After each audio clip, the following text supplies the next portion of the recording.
안녕하세요. 혹시 여러분은 지금 자신의 인생을 살고 계신가요? 매일 아침 지옥철이라는 거대한 금속 상자에 몸을 싣고 어딘가로 실려갑니다.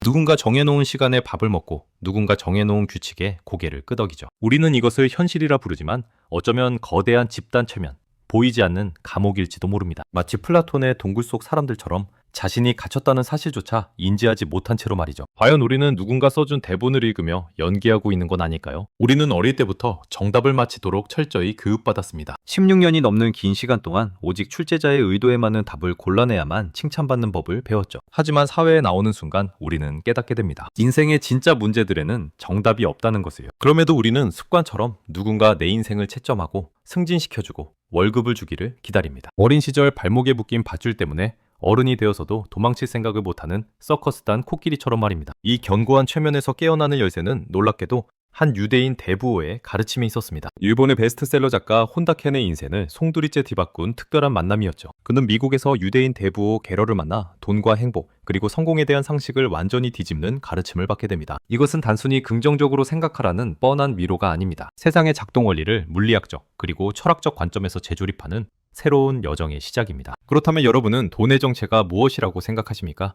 유대인 대부호 게러는 이렇게 말했습니다. 돈은 곧 누군가의 감정이 굳어진 것입니다. 우리는 흔히 돈을 차가운 금속, 그저 종이 조각 또는 디지털 숫자로 인식합니다. 그래서 돈을 더 많이 일하고 아껴서 쟁취해야 하는 사냥감으로 여기죠. 하지만 돈의 본질은 단순한 교환의 수단을 넘어 사람과 사람 사이를 흐르는 에너지의 전도체와도 같습니다. 여기 돈을 쫓지 않고도 거대한 감정의 파도를 일으킨 한 사람이 있습니다. 바로 음악 프로듀서 릭 루빈의 사례를 보시죠. 그의 작업 방식은 독특합니다. 스튜디오에서 맨발로 소파에 누워 눈을 감고 음악을 듣습니다. 악기를 다루지도 믹싱 콘솔을 만지지도 않죠. 그는 상업적 성공을 목표로 삼는 순간 예술은 죽는다고 믿으며 오로지 울림에만 집중합니다. 그의 철학은 우리가 만드는 것은 물건이 아니라 느낌이다 라는 말에 담겨 있습니다. 그가 순수한 감정의 울림에 집중했을 때 세상은 그 결과물에 열광했습니다. 사람들은 그의 음악에 울고 웃으며 기꺼이 지갑을 열었고 돈은 그 감정의 파도에 실려 자연스럽게 그에게 밀려왔습니다. 첫 번째 원칙입니다.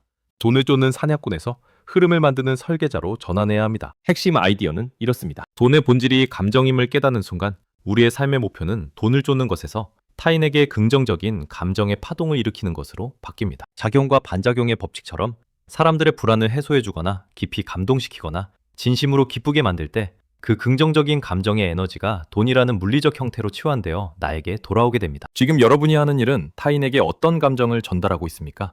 그 감정의 질이 바로 여러분의 돈 그릇 크기를 결정할 것입니다. 두 번째 원칙은 수동적인 톱니바퀴에서 능동적인 무대 위의 주인공으로 거듭나는 것입니다. 핵심 아이디어는 사회가 정해준 규칙과 정답을 따르는 관객석에서 내려와 직접 무대 위로 올라가 주인공이 되거나 아예 새로운 극장을 짓는 설계자가 되어야 한다는 겁니다. 이본 시나드와 파타고니아의 사례를 보시죠. 그는 이 자켓을 사지 마세요라는 광고처럼 기존 경영학의 이윤 추구 법칙을 모두 어겼습니다. 환경보호라는 자신만의 확고한 철학으로 소비자들의 가슴을 울렸고 이는 폭발적인 매출과 증교에 가까운 팬덤으로 이어졌습니다. 그는 시스템의 부속품이 되기를 거부하고 스스로 시스템의 설계자가 된 것입니다. 이제 여러분의 직업을 재정의하십시오. 나는 1인 기업의 경영자입니다. 기존의 정의는 월급을 받는 고용인이었죠. 퇴사라는 거대한 톱니바퀴 안에 내가 들어있는 수동적인 부속품이었습니다. 하지만 새로운 정의는 다릅니다. 즉 유가 CEO인 1인 기업의 경영자라는 것이죠. 현재 회사는 나에게 있어 최대 우량 거래처입니다. 내 노동력과 아이디어를 제공하는 능동적인 파트너 관계인 겁니다. 이 순간 여러분의 태도와 눈빛, 업무를 대하는 자세가 완전히 달라질 겁니다. 이것은 언젠가 더 좋은 거래처, 즉 기회를 만날 가능성이 싹트는 매트릭스 해킹의 첫 단추입니다. 세 번째 원칙은 인맥 사냥에서 주파수의 공명으로 관점을 바꾸는 것입니다. 많은 사람들이 성공하고 싶으면 인맥을 쌓으려고 명함을 돌리고 유력 인사를 쫓아다니는 사냥을 합니다.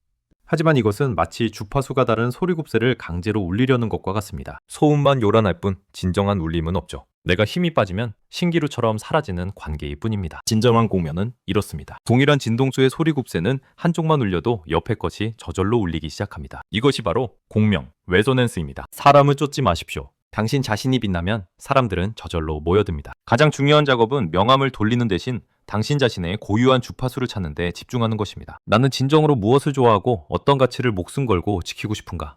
내면의 상태가 준비되었을 때 외부 세계에서 그에 걸맞은 사건이나 인물이 마법처럼 나타나는 현상을 우리는 칼 융의 동시성이라고 부릅니다. 가장 좋은 인맥 관리 비법은 바로 나 자신이 대체 불가능한 매력적인 콘텐츠가 되는 것입니다. 네 번째 원칙입니다. 실패는 오답이 아니라 자아의 확장입니다. 실패는 우리의 예상, 즉 우리의 에고가 산산조각 나는 고통스러운 순간입니다. 세상은 내 맘대로 안 되네 라고 절규하게 만들죠. 하지만 바로 그 금이 간 틈 사이로 이전에는 미처 보지 못했던 새로운 빛이 들어옵니다. 생물학적 비유를 들어볼까요?